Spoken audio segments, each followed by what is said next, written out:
Assalamualaikum warahmatullahi wabarakatuh. Perkenalkan, nama saya Lukman Hafiz, NIM 015. Kali ini saya akan menjelaskan tentang salah satu dari teori komunikasi, yaitu teori spiral keheningan. Next. Latar belakangnya adalah teori ini dikembangkan oleh Elizabeth Neil Newman, seorang ilmuwan komunikasi asal Jerman pada tahun 1974. Ia mengamati fenomena di mana banyak orang memilih diam ketika mereka menyadari bahwa pendapat atau opini mereka berbeda dari mayoritas orang lain, terutama dalam situasi politik dan situasi sosial. Nah, teori spiral keheningan ini memiliki komponen utama, yaitu satu, ketakutan akan isolasi, fear of isolation. Manusia adalah makhluk sosial yang ingin diterima oleh lingkungannya. Jika seseorang menyadari bahwa pendapatnya tidak populer atau bertentangan dengan orang lain, mereka akan merasa takut dikucilkan, dijauhi atau diolok-olok. Nah, ketakutan inilah yang menjadi dasar atau awal siklus spiral keheningan. Kedua, pengamatan lingkungan sosial. Quasi-statistical sense. Manusia memiliki semacam indera statistik sosial, yaitu kemampuan untuk memperkirakan opini mayoritas di sekitar mereka. Mereka mengamati berbagai eh, kegiatan manusia di lingkungan mereka, yaitu seperti percakapan sehari-hari, media massa, media sosial, reaksi orang lain terhadap opini tertentu.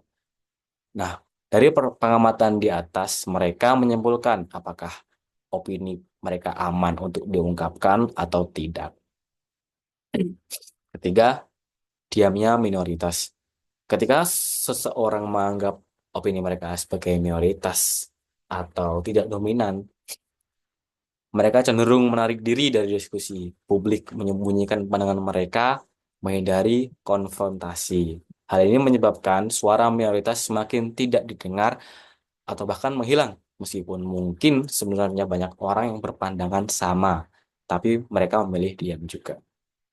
Keempat adalah spiral. Ketika lebih banyak orang memilih diam, opini yang tampak dominan akan makin menguat. Hal ini menyebabkan orang lain yang punya pendapat berbeda makin enggan berbicara. Lingkungan sosial jadi makin homogen dalam hal opini. Kebebasan berpendapat secara de facto menjadi terbatas meski tidak secara hukum. Nah, itulah yang dimaksud dengan spiral. Diamnya satu orang memicu diamnya orang lain, menciptakan efek yang berputar dan makin menekan suara-suara alternatif atau suara-suara yang minor. Next, peran media massa dalam spiral keheningan. Nah, media berperan penting dalam membentuk persepsi publik tentang apa yang mereka apa yang merupakan opini dominan, siapa yang boleh atau tidak boleh berbicara, apa yang dianggap kontroversi atau tabu.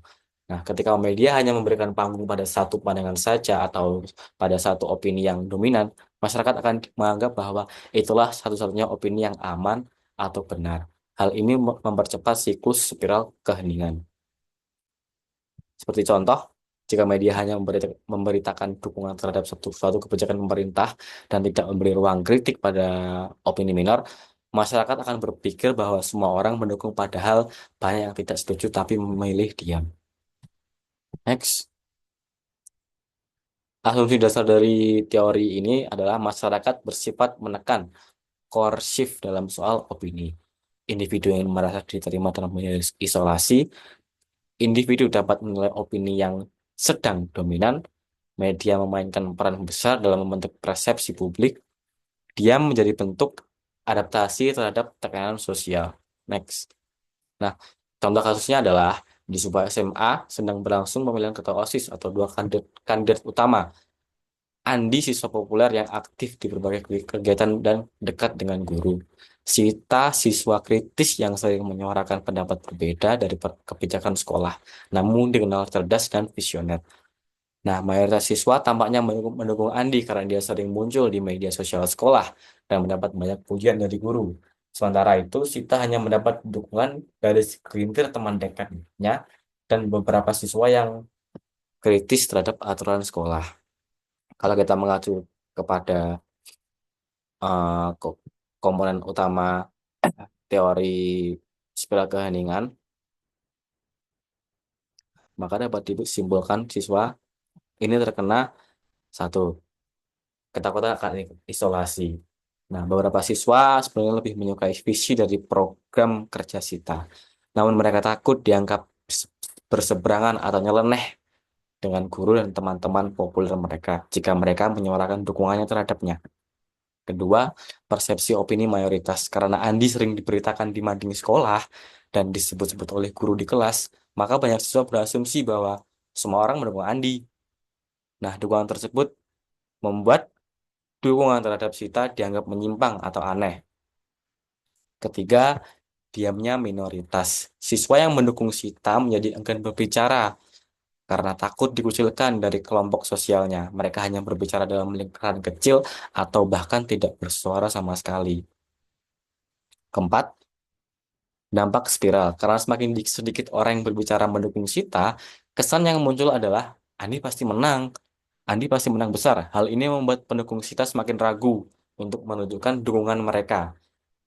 Bahkan beberapa yang awalnya netral akhirnya ikut memilih Andi karena merasa itu adalah pilihan yang aman. Jadi mereka yang netral ini pada akhirnya memilih Andi karena posisi sosial mereka. Mereka tidak ingin dikucilkan atau diolok-olok karena memilih Sita. Nah, hasil akhirnya Andi menang dengan suara mayoritas terbanyak. Tapi setelah pemilihan, beberapa siswa mengatakan secara pribadi bahwa mereka sebenarnya lebih menyukai program dan visi misi Sita. Namun memilih diam demi menjaga posisi sosial mereka supaya mereka tidak dikucilkan, tidak dianggap aneh. Nah, dalam kasus ini bisa kita lihat bahwa opini minor bisa terkubur karena ketakutan terhadap tekanan sosial, tekanan dari banyak orang. Banyak siswa tidak menyuarakan pilihan yang sebenarnya karena merasa itu bukan opini yang umum atau bukan opini yang aman untuk diungkapkan. Next, kesimpulan. Teori spiral keheningan menunjukkan bahwa opini publik bukan semata-mata soal jumlah, tetapi tentang siapa yang berani bersuara dan siapa yang memilih diam ketika banyak orang takut berbicara karena mereka merasa berbeda. Mereka memperkuat dominasi opini mayoritas secara tidak sadar. Ini bisa membentuk realitas sosial yang tidak mencerminkan keragaman pandangan yang sebenarnya ada. Jadi, jika kalian merasa diam karena takut untuk berbicara, secara tidak sadar kalian memperkuat dominasi opini mereka yang mayoritas. Gitu. Sekian dari saya. Terima kasih.